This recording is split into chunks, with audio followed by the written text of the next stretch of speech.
ইংরেজি খবর ঢাকা কেন্দ্র থেকে রিলে করে শোনানো হলো। বাংলাদেশ বেতার সিলেট। এবারে শুনুন আমাদের স্থানীয় খবর। আসসালামু আলাইকুম। আজ সোমবার 10 চৈত্র, 23 রমজান, 24 মার্চ। বাংলাদেশ বেতার সিলেট সংবাদ পড়ছি শিমুল আক্তার।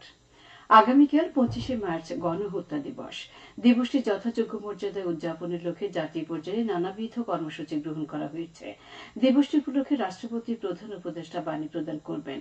সারা দেশের স্কুল, কলেজ, মাদ্রাসা, কারিগরি সহ সব শিক্ষা প্রতিষ্ঠানে বিশিষ্ট ব্যক্তি এবং বীর মুক্তিযোদ্ধাদের সমন্বয়ে 25 মার্চ গণহত্যা স্মৃতিচারণ ও আলোচনা সভা অনুষ্ঠিত হবে।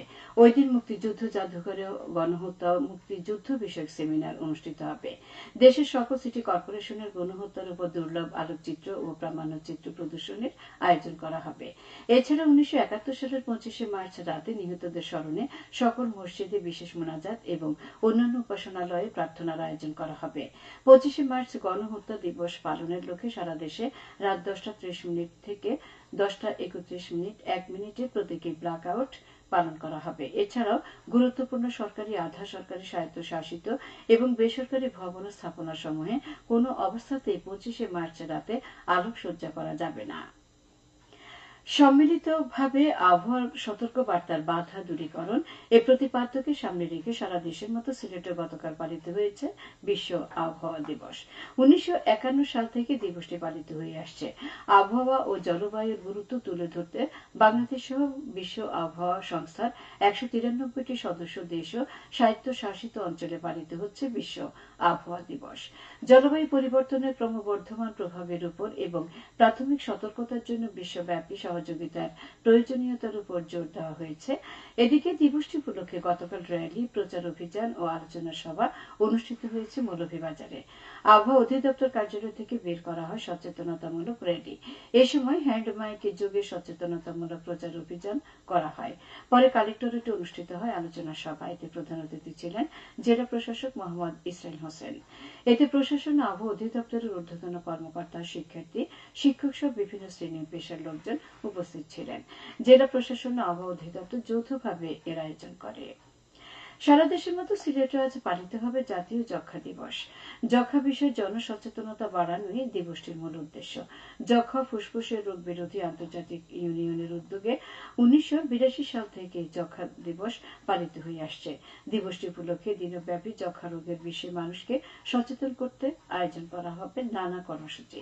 কর্মসূচির মধ্যে রয়েছে র্যালি, আলোচনা সভা ও সচেতনতামূলক বিশেষ প্রচারাভিযান। পবিত্র ঈদ উল ফিতর উপলক্ষে আগামী 3রা এপ্রিল নির্বাহী আদেশে সরকারি ছুটি ঘোষণা করে প্রজ্ঞাপন জারি করা হয়েছে।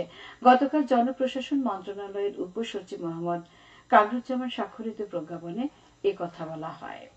ছুটিকালীন সব সরকারি, আধা সরকারি, আধা স্বায়ত্তশাসিত এবং বেসরকারি অফিস বন্ধ থাকবে। তবে জরুরি পরিষেবা যেমন বিদ্যুৎ, পানি, গ্যাস ও অন্যান্য জ্বালানি, ফায়ার সার্ভিস, বন্দর সমূহের কার্যক্রম, পরিচ্ছন্নতা কার্যক্রম, টেলিফোন ও ইন্টারনেট ডাক সেবা এবং এ সংশ্লিষ্ট সেবা কাজে নিয়োজিত যানবাহন ও কর্মীগণ এই ছুটির আওতা বহির্ভূত থাকবে।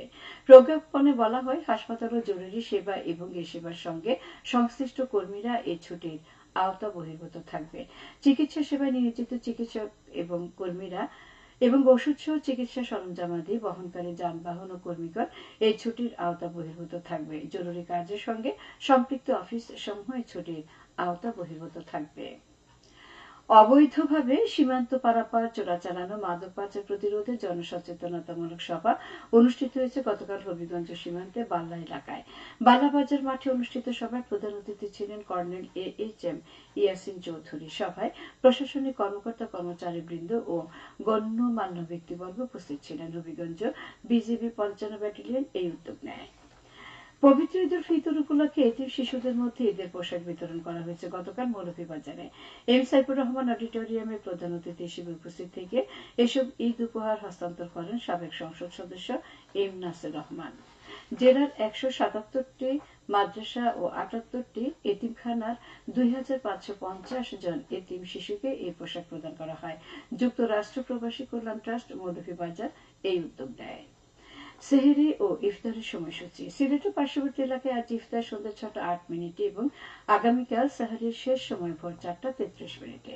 সবশেষে আবহাওয়া। আজ বেলা 1টা পর্যন্ত পূর্বাভাসে বলা হয়েছে সিলেট সহ পার্শ্ববর্তী এলাকার জন্য কোনো সতর্কবাণী নেই এবং কোনো সংকেতও দেখাতে হবে না। আজ সিলেটে সূর্যোদয় হয়েছে 5:51 এবং সূর্য অস্ত যাবে সন্ধ্যা 6:05। সংবাদ শেষ হলে আমাদের পরবর্তী স্থানীয় সংবাদ প্রচারিত হবে দুপুর 1:05।